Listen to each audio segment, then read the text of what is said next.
बऱ्याच जणांना असं वाटतं की डिफरन्शिएशन म्हणजे फक्त काही डिफरन्शिएशनचे फॉर्म्युले तेवढे पाठ झाले की मला डिफरन्शिएशन येतं आहे.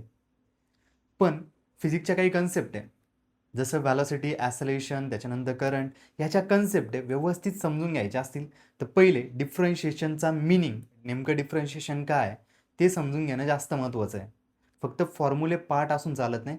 त्यासाठी आजच्या लेक्चरला आपण एकदम बेसिकपासून समजून घेणार आहे नेमकं डिफरन्शिएशन असतं काय. तर चला स्टार्ट करू. समजा इफ मी असं म्हणतोय की एक्स इज अ व्हॅरिएबल. मित्रांनो, समजा एक्स काय असेल, व्हॅरिएबल असेल. आता व्हॅरिएबल आपण कशाला म्हणतो? जो बदलतो, जो चेंज होतो त्याला आपण व्हॅरिएबल म्हणणार आहे. आता जर बदलत असेल तर त्याच्या वेगवेगळ्या व्हॅल्यू येतील, जसे 1 2 3 4 5 6 7 8 9 काही पण व्हॅल्यू असू शकतात, तो बदलत जाईल. समजा मी याच्यातून एकच्या काही व्हॅल्यू कन्सिडर करतोय. समजा एकची सुरुवातीची value X initial, X I लिहिलं आहे म्हणजे X initial is equal to समजा असेल 4. त्यानंतर एक्सची व्हॅल्यू समजा आपण बदलली आणि x final is equal to x वाढत वाढत वाढत वाढत गेला, कारण की व्हॅरिएबल आहे.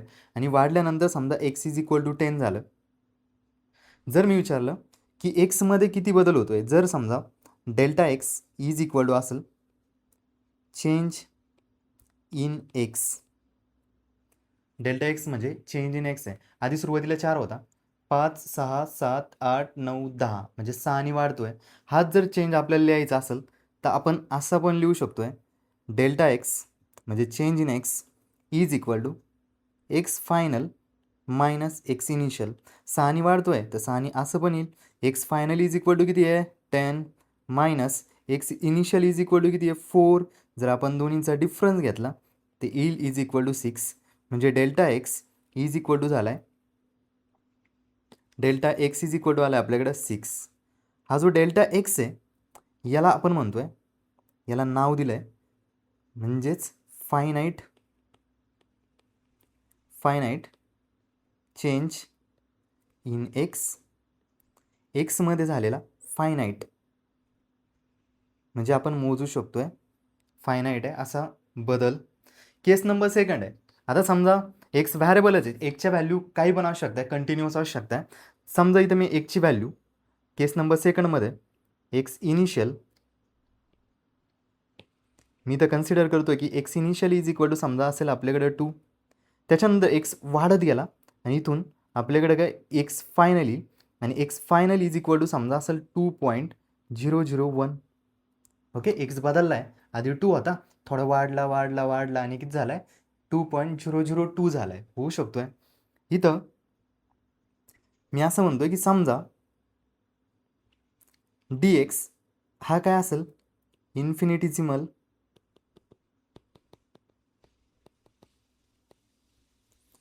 Change in x. इन्फिनिटिसिमल म्हणजे एकदम छोटासा बदल असेल आणि होतोय, आधी किती आहे 2 आहे आणि 2 मध्ये कितीने वाढ होत आहे भाई. इथं delta d x is equal to, आता आपल्याला असं लिहिता येईल d x is equal to, d x म्हणजे छोटासा बदल, हे ध्यानात ठेवा. डी एक्स म्हणजे एकदम छोटासा बदल. कशामध्ये एकदम छोटासा बदल? तर एक्समध्ये छोटासा बदल. आणि डेल्टा एक्स म्हणजे काय, थोडासा फायनाईट बदल आहे, थोडासा लार्ज चेंज असेल त्याला आपण म्हणतोय फायनाईट चेंज. मग d x is equal to काय, फॉर्म्युला तर सेम आहे, x final minus x initial. तर d x is equal to x final is equal to आहे 2.001 मायनस इथं होतं 2. ओके, तर d x is equal to आपल्याला लिहिता येईल, d x is equal to आला आहे 2.001 मायनस 2. त्याच्यातून जर 2 मायनस केले तर आपलं उत्तर येतं आहे 0.001. याच्यामध्ये हा जो डी एक्स आहे, डी एक्सला आपण म्हणणार आहे, हा जो डी एक्स आहे याला आपण नाव देतोय इन्फिनिटिसिमल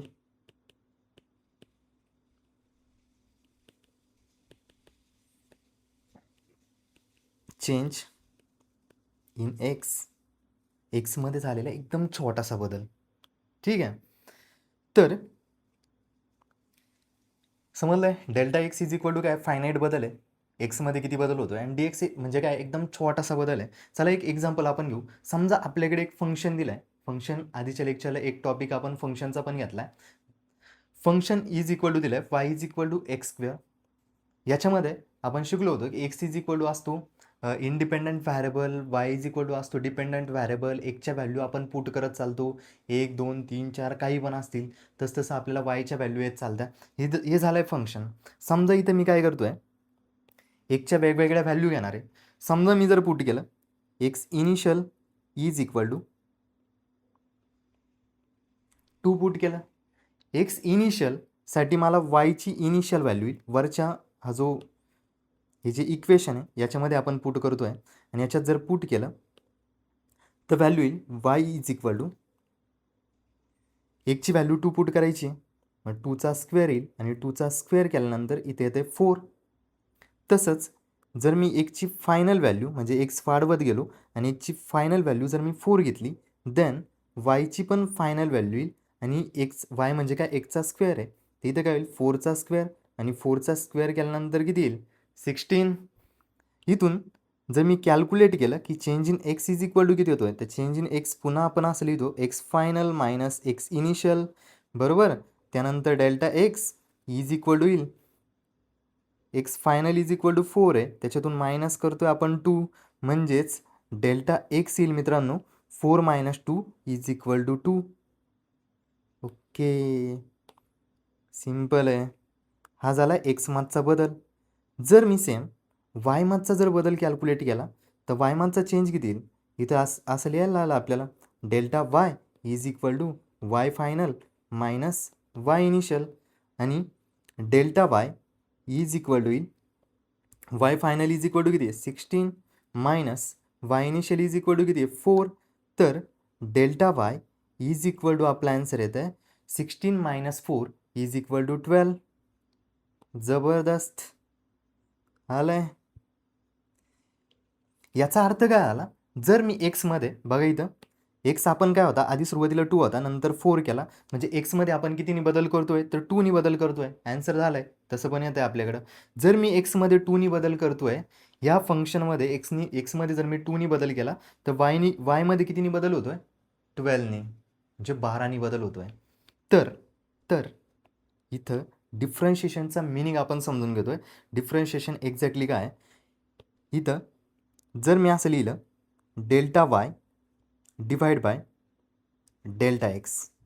okay, delta y is equal to किती आलं आहे 12 divide by delta x is equal to किती आलं आहे 2 इज इक्वल टू, जर याचं आपण डिवायडेशन केलं तर 2 1 जा 2, 2 6 जा 12, म्हणजे इथं 6 येईल, डिवाइडला 1 येईल. याचा अर्थ काय आला, जे पण आपण कॅल्क्युलेट केलं आहे हा जो ratio delta y divide by delta x, याला आपण म्हणतो याला काय म्हणणार आहे, याला आपण म्हणतो change in Y, change in Y for unit change in x. याचा अर्थ काय आला, जर मी एक्समध्ये किती बदल करतोय एकानी बदल करतोय, युनिटचा अर्थ होतोय एकानी बदल करतोय कशामध्ये एक्समध्ये, तर वायमध्ये कितीनी बदल होणार आहे 6नी बदल होणार आहे. म्हणजे डिफरन्शिएशनचा मिनिंगच्या आपण एकदम क्लोज जातोय. जर एक्समध्ये मी थोडासा बदल करतोय एकदम छोटासा चेंज करतोय तर वायमध्ये कितीनी बदल होणार आहे किंवा वाय कितीच्या स्पीडनी किंवा कितीच्या रेटनी इन्क्रीज होणार आहे, त्यालाच आपण म्हणतोय डिफरन्शिएशन. ठीक आहे, अजून आपल्याला क्लिअर करायचं आहे. if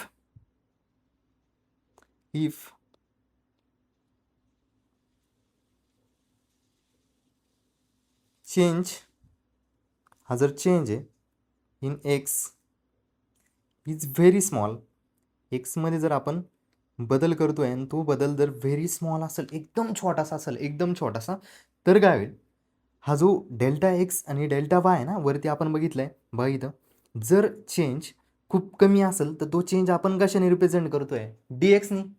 डेल एक्स नाही यूज करत आपण, डेल्टा एक्स कधी यूज करतो ज्यावेळेस चेंज फायनाईट असेल, थोडासा जास्त असेल, आणि चेंज जर आपल्याला खूप कमी असेल त्यावेळेस काय होईल, हा जो delta y divide by delta x आहे आपण याला कसं लिहितोय, डी वाय. डी वाय म्हणजे काय, चेंज इन वाय. पण कसा चेंज आहे, एकदम छोटासा. डिवाइड बाय, अरे इथं डेल्टा एक्स आहे, delta Y upon delta x, त्याला आपण लिहिणार आहे D Y divide bye D x. कधी, ज्या वेळेस एक्स मागचा जो बदल आहे, चेंज इन एक्स आहे, एकदम छोटासा असेल, यालाच आपण नाव देतोय differentiation of y with respect to x, किंवा change in y with respect to x, और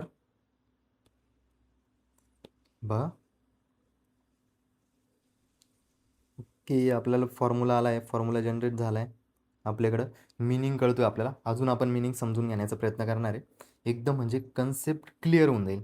इथून जर माझ्याकडं D y upon d x असला भावांनो, तर काय होईल, D y upon d x याचा अर्थ झाला आहे डिफरन्शिएशन करतोय आपण,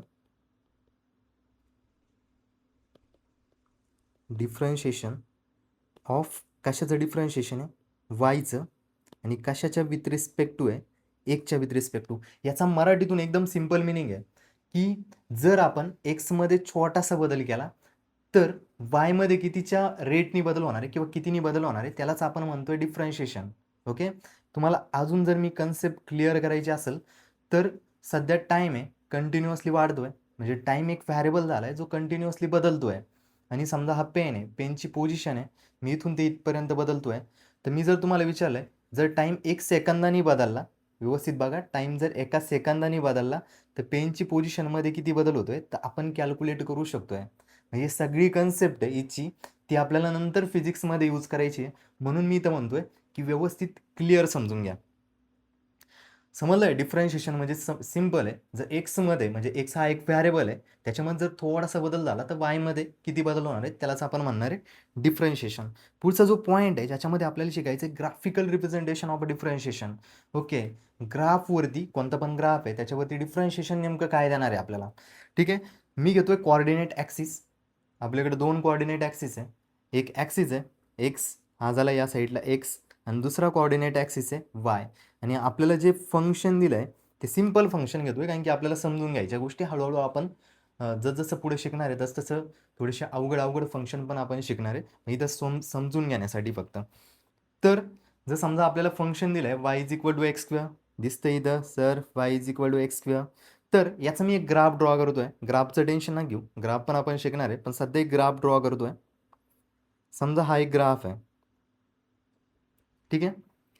या ग्राफवरती कोणता पण एक पॉईंट जर मी कन्सिडर केला, हा समजा एक पॉईंट आहे. Okay, clear sir.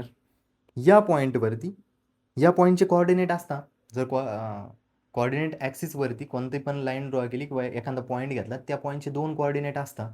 म्हणजे काय आलं, त्या पॉईंटची पोझिशन कोणत्या ॲक्सिसला, एक्स ॲक्सिसला काहीतरी त्याची पोझिशन असेल, आणि त्या पोझिशनला मी नाव देतोय x1.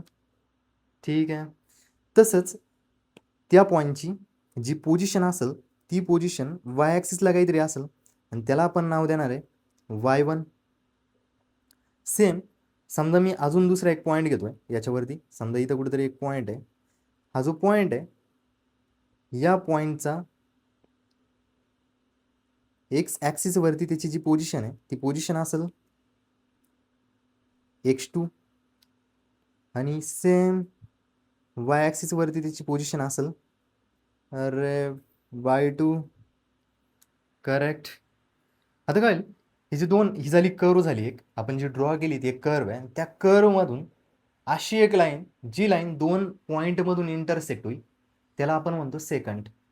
शिकला असेल सर्कल चॅप्टरमध्ये, अशी लाईन जी 2 पॉईंटमधून, सर्कलच्या 2 पॉईंटमधून इंटरसेक्ट होईल त्याला आपण सेकंड म्हणतोय.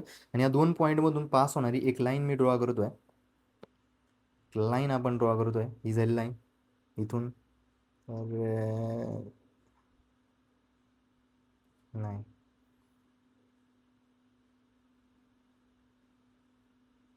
हां, ही झाली ती लाईन. ठीक आहे,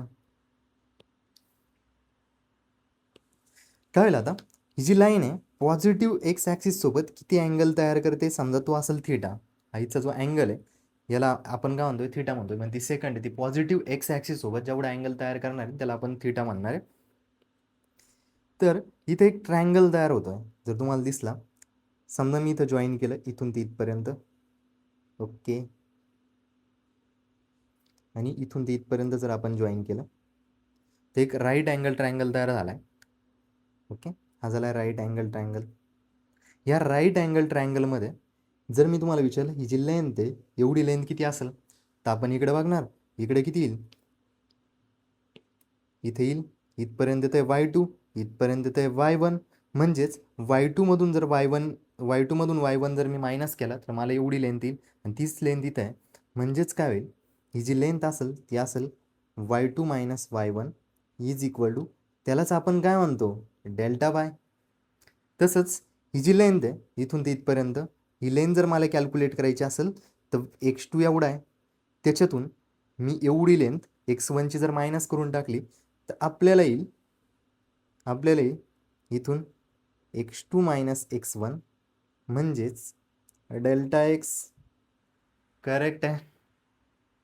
बघा इथं काय होईल, हा जर अँगल थिटा असेल तर इथं पण हा जो अँगल असेल तो पण अँगल थिटा येईल. कारण की ह्या ज्या दोन लाईन आहे, ह्या दोन लाईन पॅरलल लाईन आहे आणि त्यांच्यातून ही लाईन पास होते. हे दोन्ही अँगल आहे, हे करस्पॉन्डिंग अँगल येतील आणि दोन्ही पण अँगल सेम राहतील. म्हणून मी असं म्हणू शकतोय की हा जो अँगल इथचा हा पण अँगल थिटा आहे. ओके, ठीक आहे. तर मला काय कॅल्क्युलेट करायचं आहे, ही जी लाईन आहे या लाईनचा स्लोप कॅल्क्युलेट करायचा आहे. तुम्ही म्हणाल सर स्लोप काय असतं?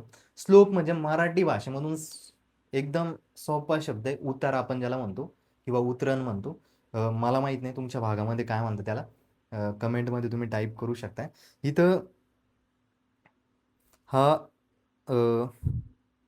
ही जी लाईन आहे या लाईनचा स्लोप आहे. मग स्लोप म्हणजे नेमकं काय असेल बघा, इथं उतार आहे. जसं मी आता या लाईनचा स्लोप आहे तो कमी कमी करत चाललो आहे, दिसतोय तुम्हाला, स्लोप कमी होतोय कमी होतोय कमी होतोय कमी होतोय. आणि इथं काय होईल, हा जो स्लोप आहे हा स्लोप 0 होऊन जाईल.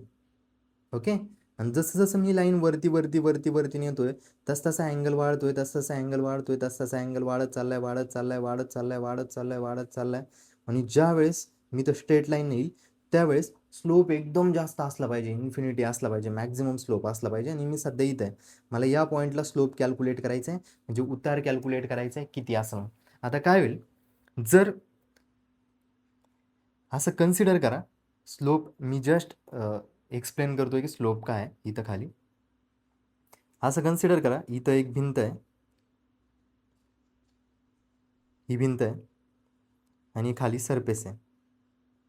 याच्यावरती मी एक शिडी ठेवली किंवा लॅडर आपण त्याला म्हणतो, ही लॅडर आहे. ओके, या लॅडरचा आपल्याला उतार बघायचा आहे किती असेल. इथून ते इथपर्यंत हे जे अंतर आहे असं कन्सिडर करा एक्स आहे. ओके, डेल्टा एक्स ह्या, आणि हा असेल डेल्टा वाय. बघा, मला उतार कमी करत जायचं आहे, उतार जास्त करत जायचं आहे. उतार जर जास्त पाहिजे असेल मला तर हा जो डेल्टा वाय बघा इथं, समजा मी असं केलं, इथून इथून इथून अशी लाईन ड्रॉ केली, म्हणजे काय आलं, माझा जर एक्स वाढला, म्हणजे एक्स वाढला, हा जो एक्स आहे हा डेल्टा एक्स जर वाढला तर स्लोप काय होतोय, कमी होतोय. आणि समजा मी जर वाय जर वाढवला आणि एक जर कमी केला, बघा इथं, सॉरी, इथून असं मी वाय वाढवतोय, बरोबर ना, वाढला हा वाय, बघा इथपर्यंत झाला आता वाय, आणि एक्स कमी झाला तर काय होतोय, स्लोप वाढतोय. म्हणून मी असं म्हणू शकतोय, तुमचा जो स्लोपचा फॉर्म्युला येतो त्या स्लोपच्या फॉर्म्युल्यामध्ये वरती असतं y2 मायनस y1. ओके, इथं असं असेल स्लोप ऑफ अ सेकंड, याला आपण असं लिहू शकतोय, हा जो स्लोप आहे, slope of a second is equal to, जे आपण डिनोट करतो यमनी, slope of second is equal to, असं पण लिहिलं जातं y2 minus y1 divide by x2 minus x1. तर y2 मायनस y1 म्हणजेच काय, चेंज इन y, ज्याला आपण लिहिलं आहे डेल्टा वायने, आणि x2 मायनस x1 म्हणजे झाला आहे डेल्टा एक्स. करेक्ट आहे सर.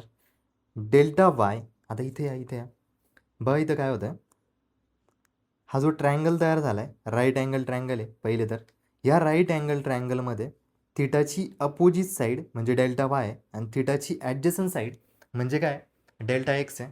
तर याच्यामध्ये काय होईल, इथं आपला फॉर्म्युला तयार झाला आहे opposite side divide by adjacent side, आणि opposite side divide by adjacent side हा जो फॉर्म्युला असतो हा असतो टॅन थिटाचा, जे की आपण ट्रिग्नोमॅट्री या सिरीजमध्ये बघितलं आहे.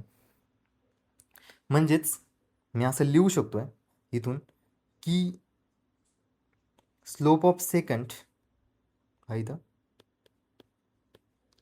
Slope of second is equal to येतं यम, त्यालाच आपण नाव देतो आहे delta y divide by delta x. याला average rate of change of x पण आपण म्हणतो, average rate of change of y पण आपण म्हणतो. आणि इज इक्वल टू येत आहे टॅन थिटा. म्हणजे आपल्याला क्लिअरली मिनिंग कळतो आहे. आणि tan theta is equal to जर तुम्हाला त्या व्हॅल्यू थोड्याशा ध्यानात राहिल्या असतील तर मी तुम्हाला अजून एक गोष्ट एक्सप्लेन करतो इथं, की जर समजा बाई इथं टॅन थिटावरती कसं डिपेंड आहे, मी जर ही लाईन इथं अँगल 0 करून टाकला, झाला आहे एक्स ॲक्सिसला अँगल 0 झाला आहे आता पॉझिटिव्ह एक्स ॲक्सिससोबत, तर लाईनचा स्लोप जर मी विचारला किती इथं, तर लाईनचा स्लोप इज इक्वल टू 0 असेल. कारण की टॅन 0ची value theta is equal to 0 झाला आहे. टॅन 0ची व्हॅल्यू किती येते 0. जसं मी वरती वरती वरती वरती न्यायला सुरुवात केली तर टॅन थिटा वाढत चालला आहे वाढत चालला आहे वाढत चालला आहे. आणि जर समजा मी अँगल 90 डिग्री केला तर 90 डिग्रीला थिटा इज इक्वल टू 90 डिग्रीला tan 90 is equal to infinity असतो. म्हणजे स्लोप इथं इन्फिनिटी होऊन जाईल. आणि आपण या पॉईंटला कोणत्याही पॉईंटला जर स्लोप कॅल्क्युलेट करायचा असेल तर सिम्पल आहे. व्यवस्थित लक्ष द्या, कोणत्याही पॉईंटला जर आपल्याला स्लोप कॅल्क्युलेट करायचा असेल, समजा 2 पॉईंटला त्याच्यामधून एक सेकंड ड्रॉ केली आपण, ती सेकंड पॉझिटिव्ह एक्स ॲक्सिससोबत किती अँगल तयार करणार आहे त्या अँगलचा टॅन थिटा, कोणता अँगल, तो जो अँगल असेल पॉझिटिव्ह एक्स ॲक्सिससोबत, इथं दिसतोय तुम्हाला हा पॉझिटिव्ह एक्स ॲक्सिससोबत अँगल आहे, त्याचा टॅन थिटा घ्यायचा. आणि टॅन थिटा घेतल्यानंतर आपल्याला काय भेटेल डिफरन्शिएशन, आणि त्याचे टॅन थिटा काय भेटेल आपल्याला स्लोप भेटेल.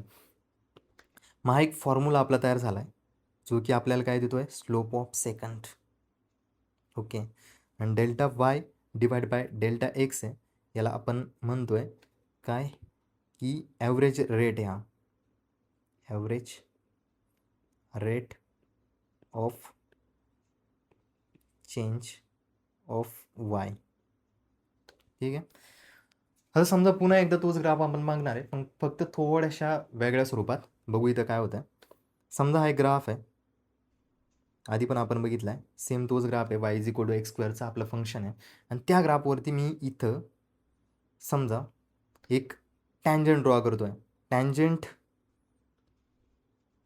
भावांनो, टँजंट म्हणजे अशी लाईन आहे जी एका सिंगल पॉईंटमधून किंवा कर्व आहे त्या कर्वला एका सिंगल पॉईंटमधून किंवा एका सिंगल पॉईंटला इंटरसेक्ट करेल, त्याला आपण म्हणतोय टँजंट. टँजंट म्हणजे एका सिंगल पॉईंटला इंटरसेक्ट केला पाहिजे. इथं इथं इथं इथं ही झाली tangent by single point. Okay. समजा ही टँजंट आहे आणि ही टँजंट या पॉईंटला एका सिंगल पॉईंटला इंटरसेक्ट करते, 2 पॉईंटला नाही इंटरसेक्ट करत आहे. इथून काय समजा मी आता याच्यावरती काय ड्रॉ करायचं आहे मला, ही झाली टँजंट. आणि टँजंटवरती समजा एक पॉईंट घेतला मी थोडासा आधी, ज्या पॉईंटला इंटरसेक्ट करणार आहे त्याच्या थोडंसं आधी जर मी एक पॉईंट घेतला, इथून याचा जो एक्स कोऑर्डिनेट असेल हा एक्स कोऑर्डिनेट याला आपण नाव देणार x1. त्याच्यानंतर याचा जो x1 साठी वायचा जो कोऑर्डिनेट असेल याचा, त्याला मी नाव देतो आहे y1. तसंच थोड्याशा अंतरानंतर समजा एक्समध्ये मी थोडासा बदल केला, आणि किती बदल करतो आहे एकदम छोटासा ज्याला आपण म्हणतो आहे dx एवढा. म्हणजे x1 आहे, x1मध्ये मी छोटासा बदल केला, x1 वाढवला मी dxनी, तर मी काय होईल पुढच्या पॉईंटला जाईल. आणि समजा हा जो पुढचा पॉईंट आहे हा पॉईंट इथं आहे.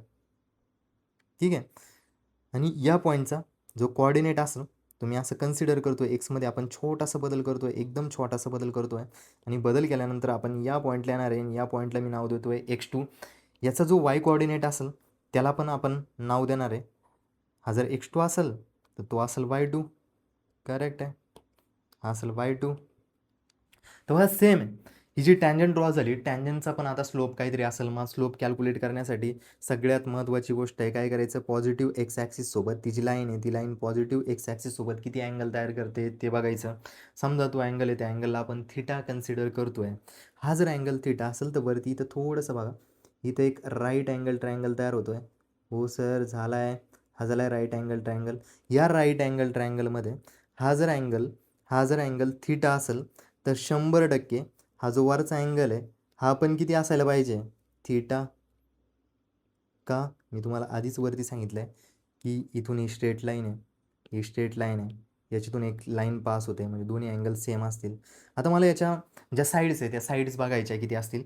इथून एक्समध्ये जो बदल झाला आहे, इथं बघा एक्समध्ये जो बदल झाला आहे तो किती आहे, डी एक्स आहे.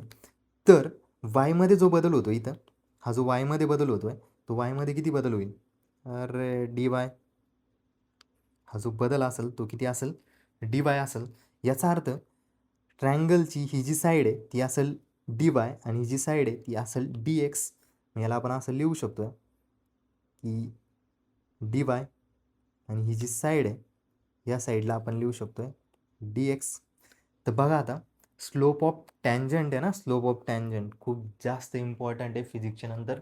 ज्यावेळेस आपण मोशनचा स्टडी करणार आहे, व्हॅलॉसिटी वगैरे ॲसेलेरेशन त्याचा स्टडी करणार आहे, त्यावेळेस याच्यावरती जेईला किंवा नीटला त्यानंतर CETला खूप सारे क्वेश्चन विचारले जातात ग्राफचे.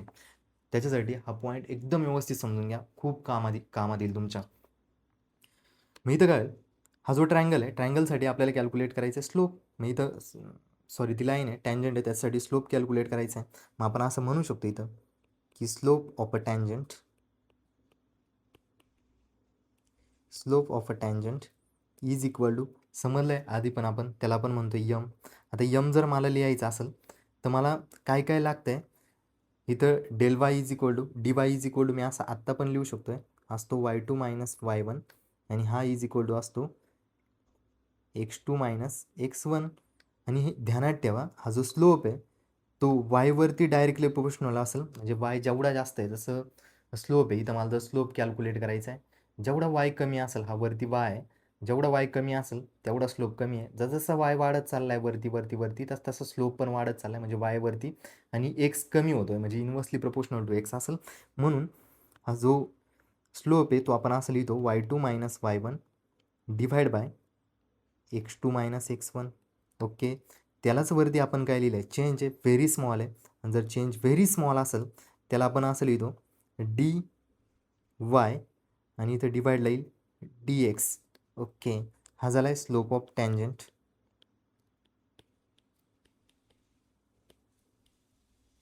आणि सेम इथं पण बघा हा जो स्लोप ऑफ टॅन्जंट ज्यावेळेस आपल्याला कॅल्क्युलेट करायचा आहे, हा ट्रायंगल आहे, हा झाला थीटा, थीटाची ही झाली डी वाय झाली अपोजिट साईड, डी एक्स झाली ॲडजस्टंट साईड. म्हणून मी याला इज इक्वल टू असं पण लिहू शकतो आहे टॅन थीटा, काहीच प्रॉब्लेम नाही. म्हणून जो स्लोप ऑफ टॅन्जंट आहे, slope of tangent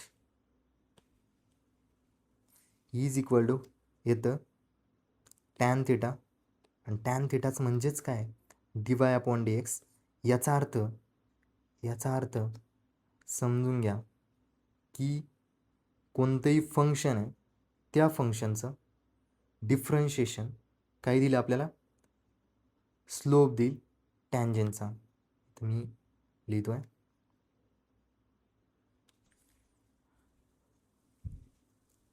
differentiation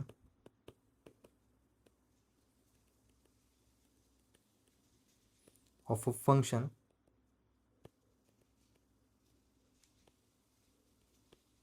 gives